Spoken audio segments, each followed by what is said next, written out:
Opening ambient, a low, pulsing tone. It's not music, it's not sound. It feels like static being remembered. The seed had bloomed, Earth had changed, the resonance were building, and for a moment we believed we were safe, that we were chosen, that we had passed the test. But on day 77 after the collapse, the second signal arrived. It came through the void, not as a pulse like before, but as a rupture. The James Webb Successor Telescope, now orbiting Neptune, picked it up first. A distortion in the cosmic microwave background. A hole, not of space, but of time. A dark cavity, expanding, devouring radiation like a predator. At its center, a reverse FRB, a frequency that absorbed radio waves instead of emitting them. An anti-signal. The AI tried to interpret it.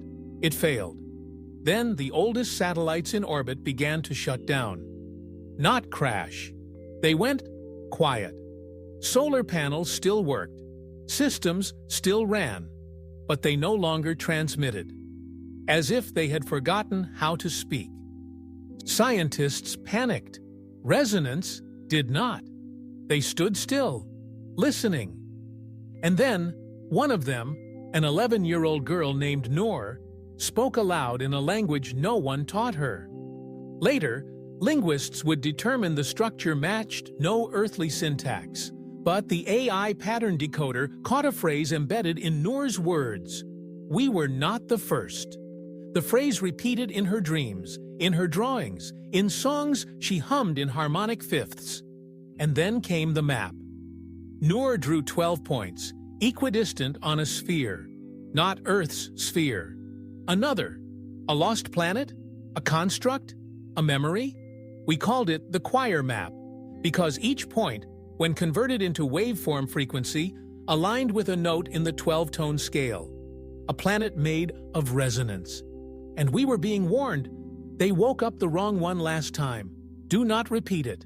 But what was it? A mistake? A forgotten cycle? A locked memory Earth had tried to bury? The resonance began falling silent, as if their minds were being redirected elsewhere.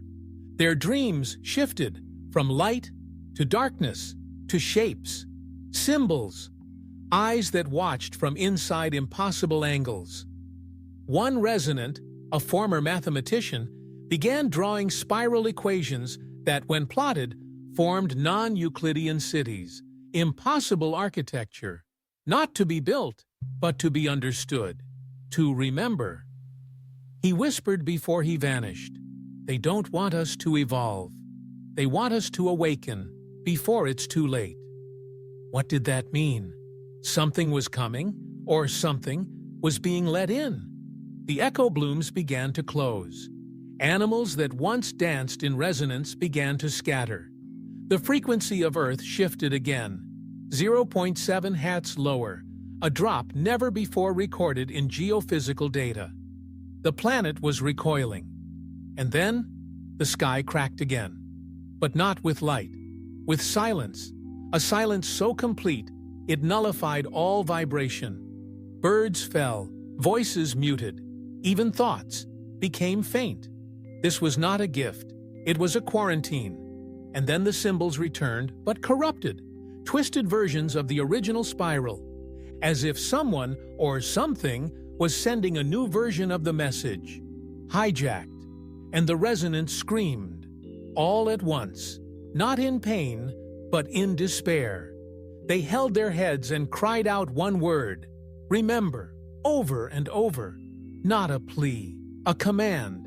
We had awakened something beautiful, but now we had triggered its shadow, a counterseed, an inversion, buried long ago, not by aliens, but by us, before we forgot, before we reset, before we started over. The Earth isn't just remembering, it's revealing the cost of forgetting. And the second signal? It isn't a test, it's a timer. We were never alone, and we were never the first, but we may be the last. To choose correctly. Fade to black. Only a faint, reversed whisper remains. Not all light heals.